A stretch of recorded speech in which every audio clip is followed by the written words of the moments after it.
Hey, Denny, thank you so much for being willing to take the time and energy to do this interview. And I've known you for well over a decade. You've been a huge mentor in my life. From the day I've met you, you've always believed in me and encouraged me and saw leadership in me and just cast vision of the impact that I can make in Pittsburgh. So I'm just forever grateful for the impact that you've had on my life and leadership. And you've also been a great friend in the ministry. And it's just been awesome to see the work that God's done in and through your life here in Pittsburgh and all around the world. And so I'm really excited for you to be on the podcast today. You have been on the podcast before, and we'll make links to those other episodes so that people can listen to that as well. But I wanted to have you on today and just share a little bit about where you are in your life and your journey. So can you just give us some context for who you are and where you are in life so everyone listening knows? Yes, well, I guess I'm best known as the founder and former president of the Silver Ring thing. I handed that over to our vice president, who's now president of that, in 2015. And not knowing, of course, that God knew, but I didn't know that I was about to find out I had an incurable cancer diagnosis, which I found out about 2 months after I stepped down from the Silver Ring thing presidency. So for the last 5.5 years, I've been fighting cancer, 16 operations, multiple bouts with chemotherapies and radiation and experimental drugs, that type of stuff. So I'm in a pretty bad place. I've lost 90 pounds of weight. So it's been a real struggle for me physically, but spiritually, I've actually gotten stronger as I started to see some new focus that I couldn't see before of seeing heaven and realizing that, as I'm having a devotional with God, who I may be seeing next week, or next month. And it really is weird to have that kind of time with the Lord, or even the guilt feeling of not wanting to have your devotions today and thinking, well, what's really so important that you're doing when a month or two from now, that's not going to matter at all. So I've had a really unique spiritual awakening, if you will, into the reality of what our final destination really is and the importance of that in my life. Yeah, given that, I'm curious, can you just talk to anyone who may be listening to this, who may be going through a very similar thing? Maybe they have cancer and they're listening to this. Maybe they're just going through an extremely tough battle in their life. What have you learned about walking through the battle and the Lord walking with you in the valley of the shadow of death over the past 6 years that you would encourage people who are going through a tough time with? Well, I don't know. People keep telling me what a great example I am. How they've never seen anybody like this. I don't know how you do it. And I get kind of embarrassed by that because I'm really not trying to do anything. I'm not trying to be a hero by how I deal with my health. I'm not trying to, prove something to somebody. I just don't know what else to do. I get up in the morning, and if I feel okay, I try to do as much as I can for the kingdom, because that's what I've always done with my life. I've been in ministry, and if I'm not feeling so well, it may be a shorter version of that, but it's better than laying in bed and being sick or having people feel sorry for you or something like that. I can't imagine that I'd ever choose that. So I would say to people, when you're sick, that's your physical body and it does affect you, but it doesn't necessarily affect your spiritual life. I have the gift of, when you go through spiritual gifts tests, I have the gift of evangelism, the spiritual gift of wisdom, and the spiritual gift of faith. And so I think the spiritual gift of faith has really helped me because I just don't doubt what God's doing. That doesn't cross my body. I don't ever feel like he's been mean to me or why does this happen to you, not to somebody else. My spiritual gift of faith has not allowed me to go there. So I don't know if everybody can say that. So I just don't know how different people would handle it. But for me, it's just been, I don't know what else to do but to pursue my faith. Wow. That's incredible. And while pursuing your faith, you mentioned that you're probably most known for starting the Silver Ring thing, which is a ministry literally God birthed in you that went all over the entire world. You were on 60 Minutes. You were on all kind of media coverage, and literally you changed the world through that. And 6 years ago, you got this diagnosis. And while a lot of people, in your situation may give up, I love how you said it didn't affect your spirit. And you've always been a visionary. And I believe it was about 2 years ago, maybe a year and a half, God gave you a new vision and called The Family Wins. And I want you to talk about that. But he gave you a new vision. Can you talk about how that happened and then what you've done over the past year and a half? And I have my Family Wins devotion right here and absolutely love it. So talk a little bit about this vision and how it came to pass. Well, I don't know how most people operate, but the way it works for me is I get visions when I'm kind of like half asleep and half awake. And I don't even know what that's called. But I'm not up, I'm not out of my bed, my eyes are closed, and I become conscious of something's going on inside me. Now, when you dream, there's always stuff going on if you're dreaming, but when you wake up, you can't almost ever remember the dream, you know what I'm saying? Yeah. But I wake up with this on my mind. So this has happened to me multiple times. It scares my wife, when I get up and sit on the edge of the bed, she goes, "Oh no, what?" But I guess that's because I am a visionary. God gives me vision through this dream state. But in January of 2019, I woke up, sat on the side of my bed, and all I had was The Family Wins. I had no idea what that meant. I had no idea where I was supposed to go. It just was The Family Wins. And it wasn't Family Wins, it was The Family Wins. I remember that specifically.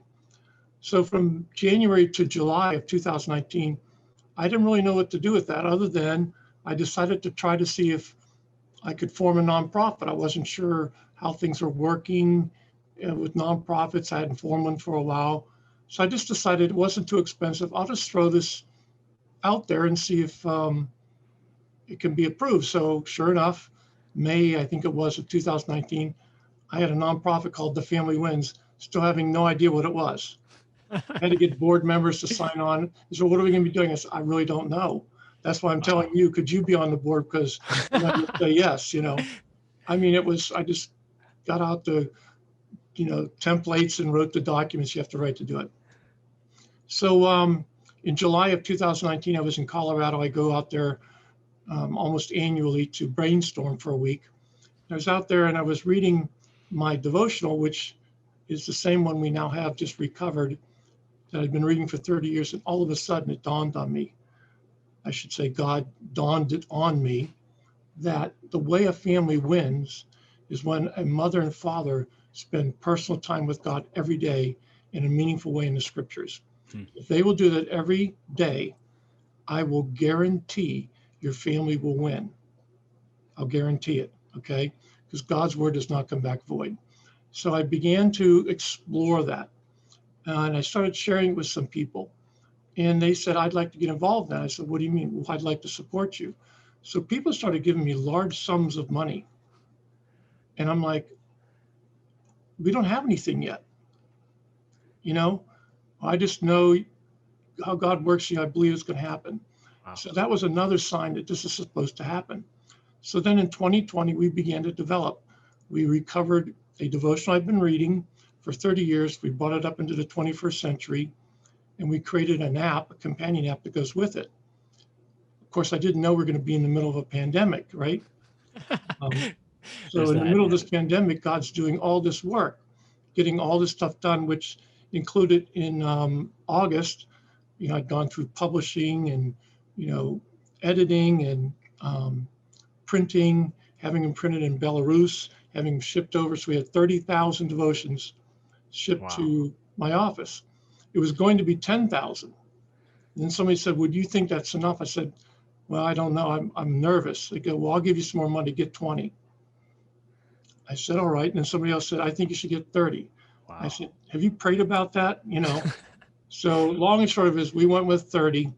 And the goal was to have this become available Christmas 2020. And that's what we did. So a lot's happened since then, but you held up, this is what it looks like. Yeah. Because the family wins right there. And the idea is you put a picture of your family in the sleeve that we give you. Then every day after you read the devotion for the day in the scripture, whatever God taught you, you pray it back into your family at the end of your reading. And I believe God will bless your family. I believe with all my heart. So that was the idea. And then this companion app that we put with it, I'll see if I can pull it up here real quick.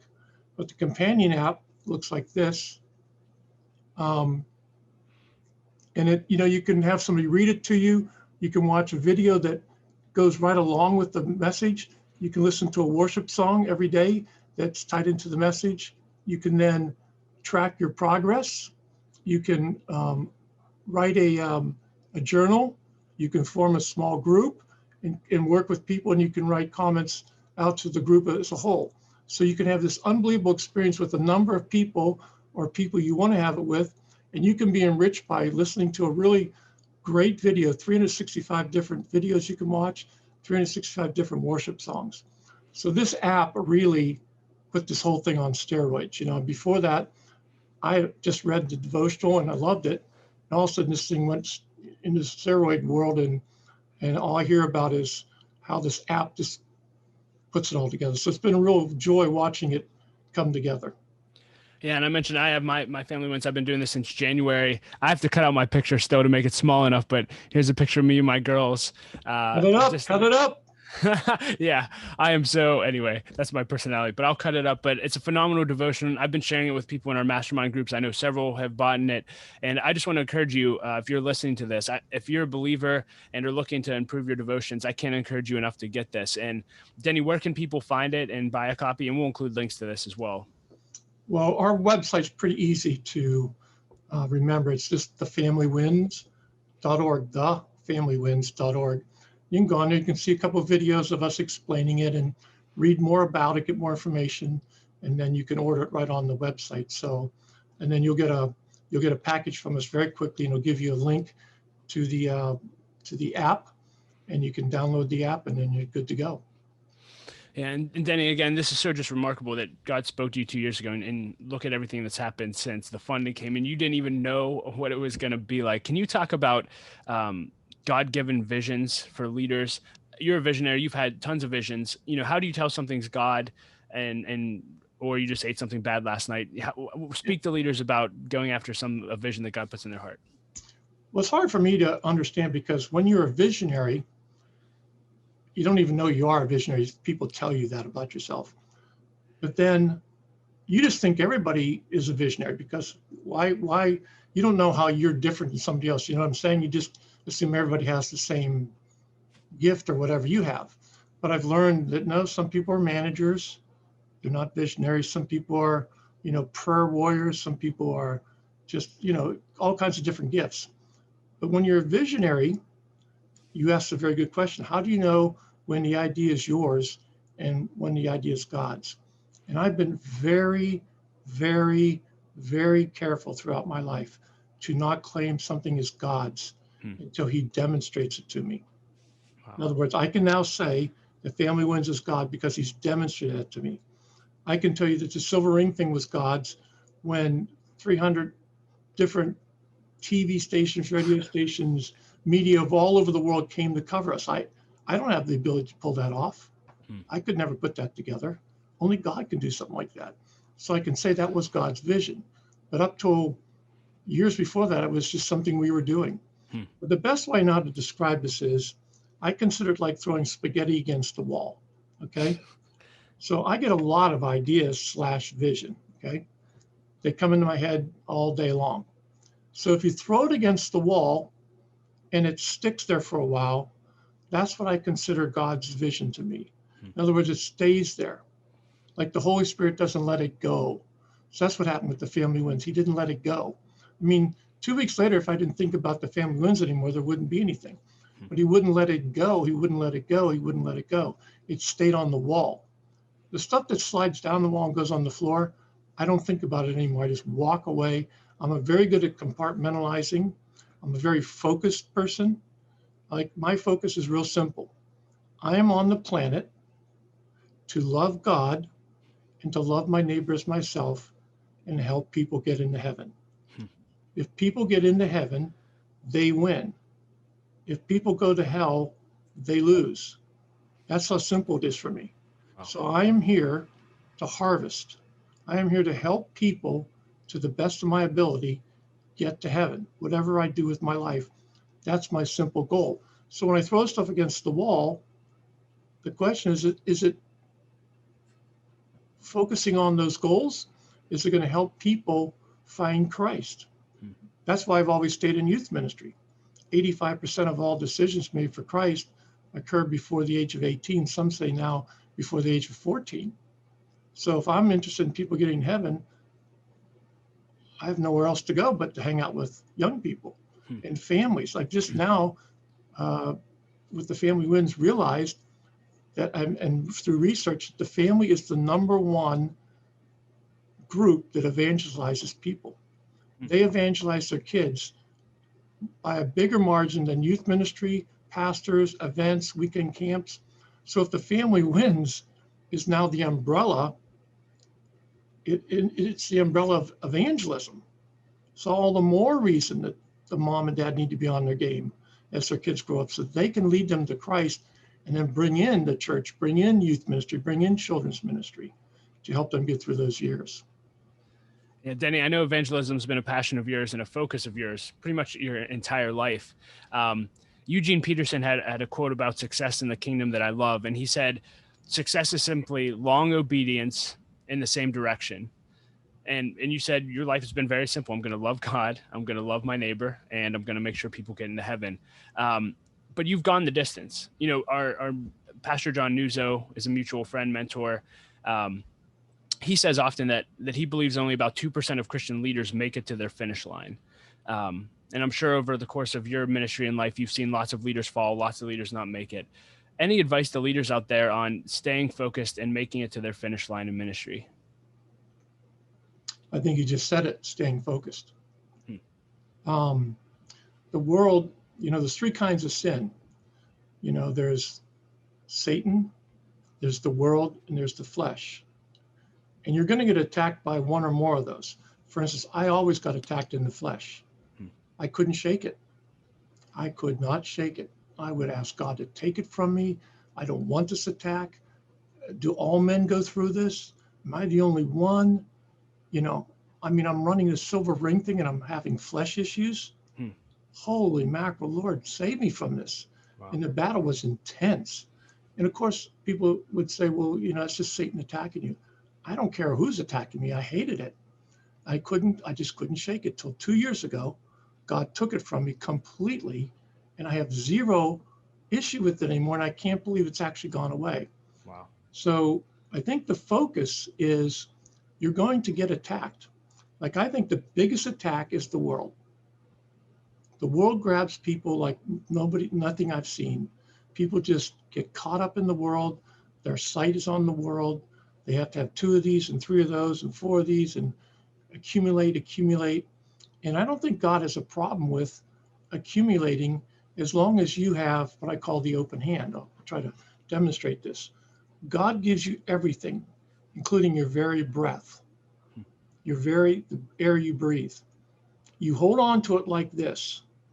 That way God can put into your hand what he wants you to have, but he can also take out of your hand what he wants you to have. So you can have nice things as long as you hold on to them like this. And then he can take things out for other needs, okay? But if you hold on to it like this, okay, and you said, no, I'm gonna run this. God can't put into your life anything because you earned it all. You found it's yours, fine. But he can't take anything out and he can't put anything in. So what I've been speaking to most recently is, especially to people of wealth, you have to hold on to your wealth like this. Because Jesus said, not some man, not some writer, not some theologian, Jesus, who came from heaven, said, it's harder for a rich man to get into heaven than a camel to pass through an eye of a needle. And so as I point my finger out, rich people, there's 3 pointing right back at me. You're a rich person. You live in America. So how do you hold on to what you have, Denny? You know, how are you dealing with that? And so that's the focus, to not hold on to the world and to focus on being a harvester for heaven's sake and balance those two. and you'll be a happy person. I guarantee you'll be a happy person. Yeah, when you talked about you can either hold on to what you think is yours or open your hand to what's God's. You made a statement in an interview that you did with Brian Tome that I loved. And can you talk about your use of the words I versus we as far as what you do in life? I thought this was so powerful. Well, Brian in the interview was saying, Denny, you keep saying the word we. You don't have any we. You don't have an organization. You don't have a group of people that form the Family Wins. Why do you keep saying we? I mean, people think you got some big organization. And I said, Brian, earlier in my life, I said I way too often. I did this, or I led this person to Christ, or I did this, or I did that. And after I would say it, almost immediately I'd feel guilty. The we is really God. God did something and he let you participate. That's the we. God did it. And he didn't even need you. He chose to allow you to participate. So in Brian's actual life, Brian Tome, I had the privilege of working with God to lead Brian Tome to Christ in high school. But I'm not the Holy Spirit. I didn't come into Brian's life. I don't have that kind of power. God did that. He used a person named Denny Pattyn and a personality that was attractive to Brian Tome, that he could actually hear the gospel in a language that made sense to him, which was me being silly, me being crazy, and then sharing Jesus. So the we is when we realize God is the we, the two of us. So I've been thinking a lot about, like I said, getting to heaven pretty quick myself. I mean, one of these days, I'm going to close my eyes and I'm going to open them up, and I'm not going to be in the world anymore. I'm going to be looking right at Jesus. And all I want to hear is, well done, good and faithful servant. You did a lot with the little I gave you, and now I'm going to give you more. Enter into my joy and happiness. And if you ever want to hear one thing, you want to hear God saying to you, enter into my joy and happiness. Because I don't know what kind of invitations you get to a great dinner or an invitation to go to the Steeler game and sit in a big, nice box with all kinds of food and the parking pass. But if you get the invitation from God himself to enter into his joy and happiness, baby, you've won. And so I'm facing that with this diagnosis, and I'm thinking a lot about it. And I know one thing that you've been processing as you've thought about that is, what are you going to do in heaven? We talked about your passion for evangelism. And for those of you who may not know Denny, this guy actually got a job with Uber, driving people around just so he could evangelize to them, which is just incredible. But can you talk about what you've been processing about what you're going to do in heaven, but then specifically talk about, I know you have a message for the harvesters, and this is kind of like your last message to leaders in the body of Christ. So can you just talk about that? Well, the Uber thing was, I was starting a millennial Bible study, and I wanted to really understand what unchurched millennials were thinking. And I don't know, again, this is one of those ideas throw against the wall. Uber, go drive Uber, because you'll meet a lot of millennials and you can ask them all kinds of questions from the driver's seat, right? And I thought, no, I'm not going to do that. And so then I told my wife. She goes, no, you're not going to do that. I said, I think I am. She goes, you're not going to do it. I think I am. And she called me. She goes, where are you? I said, I'm driving Uber. She goes, no, you're not. And I said, no, I think I am. I went down and got my placket, and I'm driving Uber. That's why I haven't come home for a while. No, but your question was about, I'm forgetting it. What you processed about what you're going to be doing in heaven, because I just love this perspective. Yeah. So I was being a little bit silly, but in some ways I wasn't. I realized just recently that my entire life has been about influencing, trying to influence somebody to do something. I've spent my entire adult life doing that, mainly trying to influence people to know Christ. Okay. And I wondered, when you get to heaven, can you still influence? And I was sharing that with John News. I said, what do you think about that? He goes, no, I don't think you can. I said, yeah, I don't think I can either, because we were talking about the poor man who went to heaven and wanted to get back and tell his family, hey, I'm in hell, or I guess it was the rich man was in hell, and he wanted to send somebody back. That's what it was. He's trying to get the poor man to help him. And there's a story, Jesus again telling the story, so it's true, that hell is true and heaven is true, and hell is forever. You're not getting out of it. Can you warn my people? So I was wondering, can you influence from heaven? And when Jesus said, no, you had your shot, your time is up, and it can't change from here. It's hopeless for you from now on. So that was something I was just asking the question about.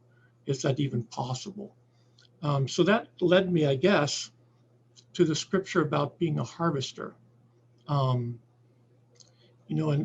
Matthew, Jesus tells a story about giving 5 talents to one of his servants, 2 talents to another of his servants, and 1 to a third servant based on their abilities. And the man, he came back later, and the man he gave 5 talents to doubled the number of talents. He said, well done, a good and faithful servant, enter into my happiness. The 2 talents, same thing. The third man buried his talents, buried what God had given him, buried the what God had entrusted him with. And Jesus was very upset and said, you wicked and lazy servant. And it says he threw him into hell. And I was really taken by the word throw, because that's angry, Why didn't he just get out of my presence? It says he threw him into hell. And so that got me to thinking about the harvest. And in Matthew chapter 9, I've been really focusing on the scriptures where Jesus said, he looked out at the crowds and he had compassion on them because they were harassed and helpless, like sheep without a shepherd. And I just started wondering, what's it like to have the compassion of Jesus for the world? What is that like? Because he said he saw them as being harassed and helpless. He could see Satan actually doing what Satan does, because we think we understand Satan. Jesus can actually watch him doing it. Wow. He's got X-ray vision. He's got MRI vision. He can see Satan doing what he's doing. He could see him harassing these very people that were around him. And they were helpless, he said, like sheep without a shepherd. And then he went on to say, the harvest is plentiful, but the workers are few. Pray to the Lord of the harvest that he would send workers into his harvest fields. And so when you think about what is the purpose of life, it's for us to do what Jesus told us to do, to pray. And when God tells you to pray, he asks you to do it. And Jesus right there asks us to pray. He's going to answer that prayer, for sure. And you're probably going to be part of that answer. You're probably going to end up in the fields, almost for sure. And so I think that's been my life, trying to help people get into the harvest with me, trying to help people get into the harvest before they get into heaven, and be, because otherwise it rots on the vine. Yeah. It just rots on the vine. That's so good, Denny. And you've clearly impacted people through the ministries that God put in your heart to start, but you've also impacted people up close. And, when I listened to your interview with Brian, I wasn't that familiar with Brian. And for context for those listening, I think he leads the 3rd fastest growing church in America. God's using him significantly in Cincinnati, and I'd encourage you all to connect with him and follow him. But when he posted your interview, he also posted a picture of, I don't know all the gentlemen in it, but you were in it. He was in it as a young leader. I saw Brad Henderson, who's a mutual friend and mentor. And you lived in a leadership house with these guys. And now, I look at the ones I know, and they're all being used significantly by God. And I was reflecting in my year-end review, and the question came up to me like, hey, at the end of my life, what I'm going to care about probably more than anything else is who are the men and women in my life that can say, Doug was a spiritual father, a spiritual mother to me, and really helped me grow into who God called me to be. Can you talk a little bit about your view of discipleship and how you made such an impact on these young men who literally have gone on to change the world? Well, I think you've heard of the funnel that's used in a lot of marketing. They talk about the funnel on social media advertising, where the top of the funnel is the awareness campaign. We try to get a lot of people in. The middle of the funnel is you redirect the campaign as they get to the middle. And then the bottom of the funnel is the conversion. They come out the bottom and buy your product or do what you ask them to do. And I think that's very true of life. All I want to do is just everybody I see comes across my path is in danger of getting evangelized. Okay. If they spend time with me, they need to be careful, because I'm going to be doing my best to see them to know Christ. And that's the top of the funnel, the awareness. And so if your life is about just being the top of the funnel, you don't have to worry about the bottom. Some of it's intentional. Like we started the Leadership House. We invited people to come move in. These weren't just anybody. These were people we thought that had leadership gifts and that could maybe do something for the Lord. Not all of them did, but some of them did. And so again, God chooses who he wants to bring out of it. So all you are is you're the guy trying to get people in the top of the funnel. You're just trying to, hey, come see, come check out this, whatever you're doing. And as they go down, you try to redirect them. And then when it's your turn and God's going to use you with this person, that person, this person, he'll let you know. His divine timing, he'll let you know, this is a guy you really need to pay attention to right now. And let that person know. There was a young man who was a freshman in high school, went to North Allegheny High School. And I called up his parents, said, I'd like to disciple your son. Could we meet about that? So we met at a restaurant, and the son was there. And I said, look, I would like to disciple your son. I think he's got unbelievable potential. Would you be okay with that? And I've never done that before, and I've never done it since, right? But for that, some reason, I felt like I needed to do that with that family. And he's in the ministry now, but God put that kid on my heart, and we discipled him. So it's just a matter of, you probably won't always know who you're discipling. I was just on vacation, and my daughter went out and she sent an email out to like 200 people and said, if you'd like to send a video to my dad just to kind of reflect on what you guys did together in the ministry and share anything you want, because he's not necessarily going to be around that much longer. This is your opportunity to do it. Well, she got back 100 videos. Wow. Right? And we watched them as a family on vacation. It was 3.5 hours long. And we're weeping, but to hear the stories of what they shared with me about how Denny, when you da-da-da, and I go, no, I don't remember doing that. Denny, when you said this to me, I remember saying that to you, right? You don't know. Wow. You don't often know you don't know what's resonating inside somebody. But if you're saying biblical truth and you're putting it into a personality, I have to say that it's, Jesus had a personality. I want to be winsome with the gospel. I don't want to be boring with it. I want to be fun with the gospel.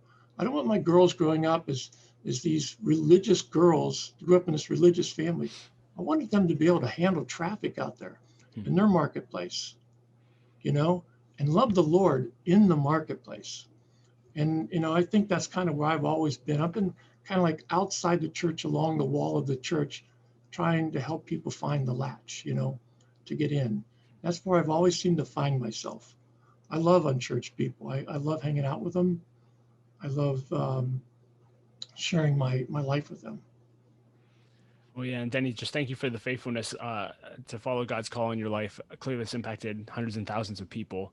As we start to wind up, a lot of leaders are told, what do you want your legacy to be? You should process that early.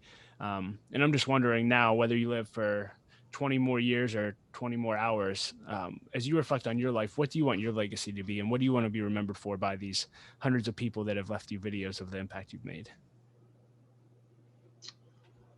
Well, I want to be remembered, first of all, as a good husband, and a good father. I think I did all right, but I look back and think of the things I didn't do well. But I have a great family and I have a great wife. So I want to be remembered for that. But I think mostly I just want to be remembered for somebody that just, I couldn't help myself but to share the gospel. I literally don't need to be thanked. I don't need to be patted on the back. I don't need my name on anything. I really don't even want that. I like the fact that I enjoyed doing it. Every second of it, it was the joy of my life. It was never hard for me. It was a calling. I was called to do it. And I thank God that he grabbed me before I got too captured by the world. And I could talk about that for hours, but he grabbed me while I was at Penn State, and I got into leadership, and I never looked back. So I think I just like to be known as somebody that enjoyed every minute of sharing my faith with the planet that I lived on. And as you look back at everything that God has done in and through you, what would you say that you're most proud of? I'd say my family. Yeah, I'm very proud of my family, because too many people come up to me and tell me stories about how their family's a mess, or their one child isn't doing well, or they have a wayward this or wayward that, or my husband's thinking about walking out on me. And I've never had that. I've never had to worry about that. My children have never disappointed me. Never. I can't think of one instance where they disappointed me, which is crazy. I disappointed my parents weekly, so, maybe daily. So for that to happen for me is a miracle, right? So yeah, no, I'm really proud of my family. Really am. In Brian's interview, he asked this question. I just thought it was powerful. I mentioned in the beginning of the interview that you've spoken into my life multiple times over the years and just affirmed things. And just in our time together, again, not sure how many more times we'll get to connect. Is there anything you want to say to me or would share with me just through our relationship?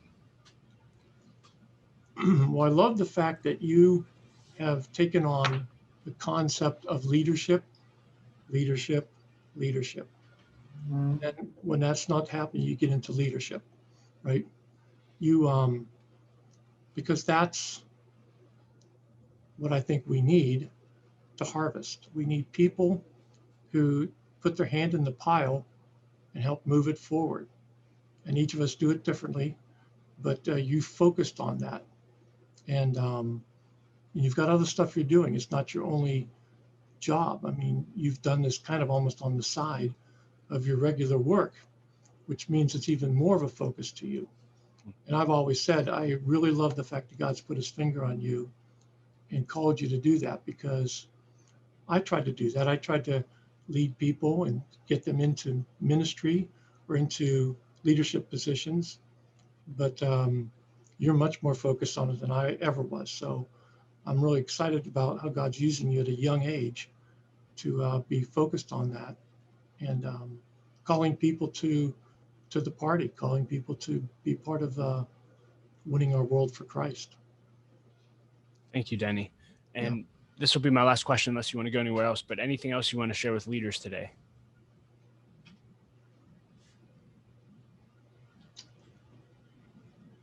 My only thought would be to try to stay as singularly focused as you can on what is the one thing that you got to stay on track with. There used to be a guy on TV before you guys were born. You'd be like on the Ed Sullivan show. He would spin plates, right? And he'd walk down the line, and they were on like little poles, and he'd hit the plate, hit the next, and this one's wobbling. He'd run over and hit this, then he'd run over and hit this one. And of course, everybody's waiting for a plate to fall and crash. And they never did, because he was really good at it. And I sort of see that as all the things you're doing in your life. But in the middle is this really big plate. And every time you hit the small plate, hit the big plate.